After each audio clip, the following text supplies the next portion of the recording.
ત્યારે સાથીઓ એમને એવું હતું કે આ ચૈતરભાઈ છૂટીને આવે એટલે ચૈતરભાઈ માટેના અંબાજીથી ઉમરગામમાં પ્રવેશ બંધીની એમણે માંગ કરી. એમણે હાઈકોર્ટમાં કીધું કે આ ચૈતર વસાવા આદિવાસીઓને ગેરમાર્ગે દોરે છે, એમને જાગૃત કરે, આ કરે તે કરે, એમને આદિવાસી વિસ્તારમાં ઘૂસવા નહીં દેવાના, પ્રવેશ બંધી આપો. ત્યારે મારા ડેડિયાપાડા મત વિસ્તારમાં આજે મેં પ્રવેશ નથી કરી શકતો. 1 વર્ષ માટે મને પ્રવેશ બંધી આપી. આ સરકારના ખોટા સોગંદનામાથી, એમના અધિકારીઓની ખોટી રજૂઆતથી મને નામદાર હાઈકોર્ટ દ્વારા હાલમાં મારા વિસ્તારમાં હદ પાર કરવામાં આવ્યો છે.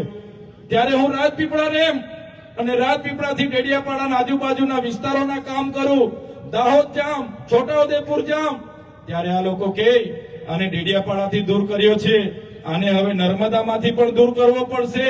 ત્યારે એ લોકોને કહેવા માંગુ છું, તમે મને ડેડિયાપાડામાંથી કાઢી મૂકશો, તમે મને નર્મદામાંથી કાઢી મૂકશો, પણ આ ચૈતર વસાવા અમારા લોકોના દિલોમાં રહે છે, ત્યાંથી ક્યારેય કાઢી નથી શકવાના. ત્યારે અમે આ લોકોથી ડરતા નથી.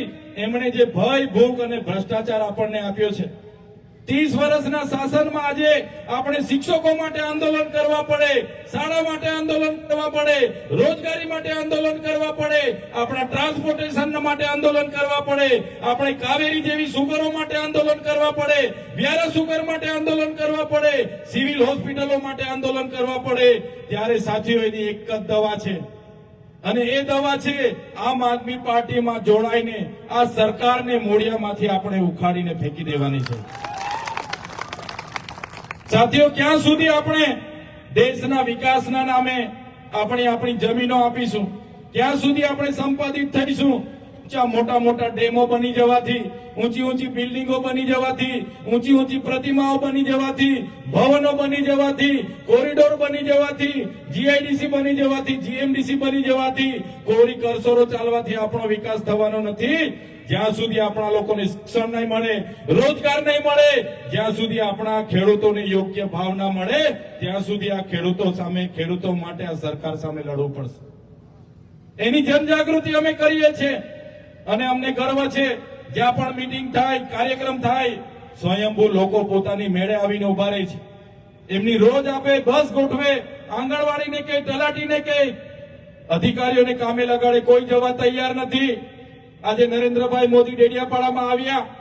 સાથીઓ, બિરસા મુંડાની વાત કરું, ભગવાન ક્રાંતિ સૂર્ય બિરસા મુંડાની જયંતિ અમે 2013 થી ઉજવીએ છીએ. અને અહીંના એક સાંસદ કહેતા હતા કે અમારા દેશના વડાપ્રધાન 150મી જન્મ જયંતિ ઉજવવા માટે આવ્યા, ગર્વની વાત છે. પણ એ આજે જે બિરસા મુંડા પ્રતિમાને એમણે ફૂલહાર કર્યો ને, એ બિરસા મુંડાની પ્રતિમાની સ્થાપના ચૈતરભાઈ વસાવાની આગેવાનીમાં અમે કરી.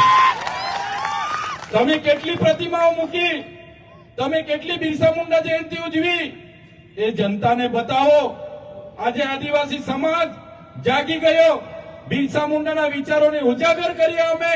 અને આદિવાસી સમાજ જયારે હક અધિકારોની વાત કરે, પૈસા એક્ટની વાત કરે, અનુસૂચિ 5ની વાત કરે, ત્યારે એ લડત દબાવવા માટે આજે દેશના વડાપ્રધાનને મારા ડેડિયાપાડામાં આવવું પડે.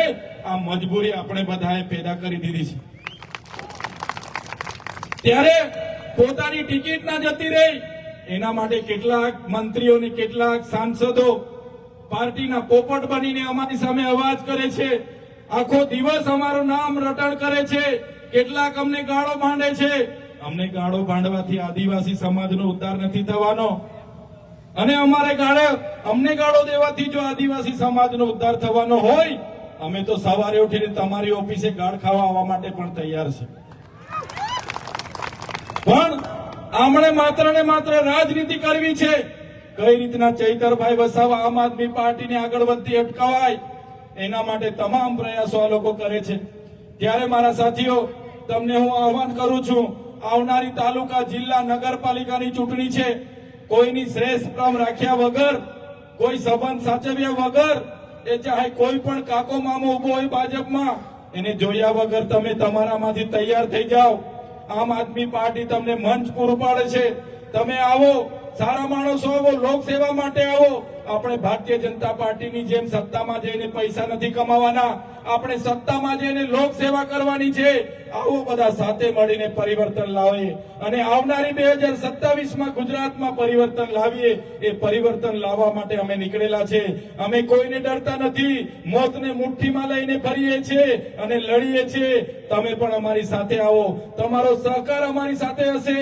અમે આ સરકારો સામે પણ લડીશું. આ જ વાત અને આ જ વિનંતી સાથે આજે અમને અહીં આમંત્રિત કર્યા, અમારું સ્વાગત કર્યું, સન્માન કર્યું અને અમને બધાને તમે શાંતિથી સાંભળ્યા છો. તમામ લોકોનો, મીડિયા મિત્રોનો, પોલીસ કર્મીનો, આયોજક મિત્રોનો બધાનો આભાર માનીને હું વિનમું છું. બધાનો ખૂબ ખૂબ આભાર, ધન્યવાદ. જય આદિવાસી, જય જોહાર, જય જય ગરવી ગુજરાત. ખૂબ સરસ ચેતરભાઈ આપણને વાત કરી.